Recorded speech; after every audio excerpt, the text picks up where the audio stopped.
যদি কেউ দোয়ার হক আদায় করে দোয়া করতে পারে, দোয়া কবুলের জায়গাগুলোতে দোয়া করতে পারে, যথাযথভাবে দোয়া করতে পারে, দোয়ার শর্ত পূরণ করে দোয়া করতে পারে, কায়মনোবাক্যে দোয়া করতে পারে, চোখের পানি ফেলে দোয়া করতে পারে, দোয়া এত বড় অস্ত্র, দোয়া এত বড় মাধ্যম, দোয়া এত বড় একটা উপায় যে এটা দিয়ে আল্লাহর লিখন, আল্লাহর তাকদীর, এটা আল্লাহর কাছ থেকে পরিবর্তন করিয়ে আনা যায় এই দোয়ার মাধ্যমে।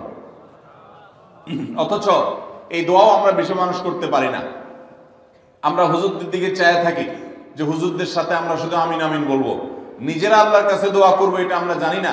অথচ আল্লাহ বলেছেন উদউনি আস্তাজিব লাকুম, তোমরা আমার কাছে দোয়া করো, আমি তোমাদের দোয়া কবুল করব। অতএব ভাইরা আমার, আমরা আল্লাহ রাব্বুল আলামিনের কাছে আমাদের ভাগ্যে যেন ভালো কিছু লেখা হয়, সেজন্য আল্লাহর কাছে বেশি বেশি করে দোয়া করব।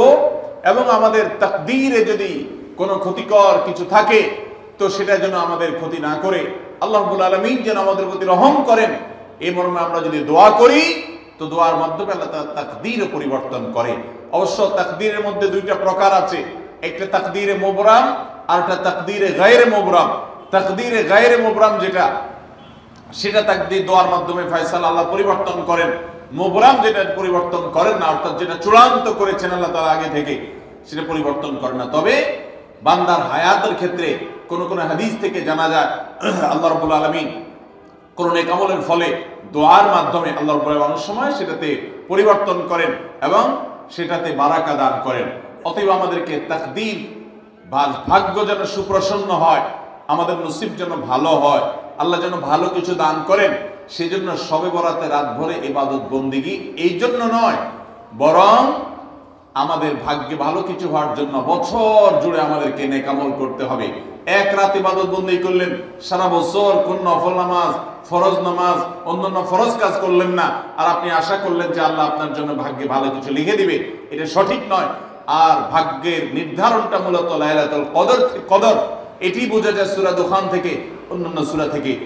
অতএব আমাদের সবাইকে আমাদের ভাগ্যে ভালো কিছু লেখার জন্য বেশি বেশি আমাদের 5 ওয়াক্ত ফরজ নামাজ সহ আল্লাহর সমস্ত ফরজ বিধানগুলো মেনে চলতে হবে, হারাম এবং গুনাহের কাজগুলো থেকে বেঁচে চলতে হবে, এবং সেই সাথে আমাদের সবাইকে বেশি বেশি করে, বিশেষ করে নেককারদের কাতারে শামিল হতে হবে। আমি যত বেশি নেককার হতে পারবো, ওই যে নামাজে আত্মীয়তার মধ্যে নেককারদের দোয়া পাবো, আমার প্রতি শান্তি আল্লাহর এমনি বর্ষিত হবে। এবং দ্বিতীয় আমল হলো বেশি বেশি করে আত্মীয় স্বজন, রক্ত সম্পর্কীয় যারা, তাদের সাথে বিশেষভাবে সুসম্পর্ক বজায় রাখতে হবে। সম্পর্ক নষ্ট করা যাবে না, সম্পর্ক ছিন্ন করা যাবে না। এবং তৃতীয় আমল হলো বেশি বেশি দোয়া করতে হবে।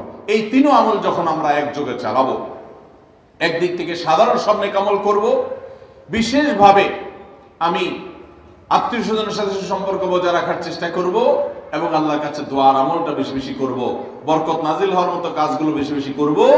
ইনশাআল্লাহ আল্লাহ রাব্বুল আলামিন আমার নসিবে ভালো কিছু দিবেন এবং মন্দ কিছু থেকে আমাকে বাঁচাবেন। নবী করিম সাল্লাল্লাহু আলাইহি সাল্লাম আল্লাহর কাছে দোয়া শিক্ষা দিয়েছেন, আল্লাহুম্মা ইন্নী আউযু বিকা মিন দারকিল বালা, আল্লাহুম্মা ইন্নী আউযু বিকা মিন সুইল কাদা। আল্লাহ, আপনার কাছে আমার ভাগ্যের ক্ষতি থেকে আমি আপনার কাছে পানা চাই। অর্থাৎ আমার তাকদীরে, কাজার মধ্যে যদি কোনো ক্ষতিকর কিছু আপনি লিখে থাকেন, তাহলে সেই সুউল কাজা, এটা থেকে আমি আপনার কাছে পানা চাই। অতএব এই মর্মে আল্লাহর কাছে যত বেশি আমরা দোয়া করব, আল্লাহ রাব্বুল আলামিন আমাদেরকে তত বেশি হিফাজত করবেন। আল্লাহ তাআলা আমাদের নসিবে দুনিয়া এবং আখিরাতে, ইহকালে এবং পরকালে ভালো কিছু লেখেন, আমাদের নসিবে যেন ভালো কিছু হয় সেই তৌফিক আল্লাহ তাআলা আমাদেরকে দান করেন। আমরা সবাই আমলগুলো করবো তো ইনশাআল্লাহ। আল্লাহ আমাকে, আপনাকে, আমাদের সবাইকে আমলের তৌফিক দান করুন। জাযাকুমুল্লাহু খায়রা ওয়া আখিরু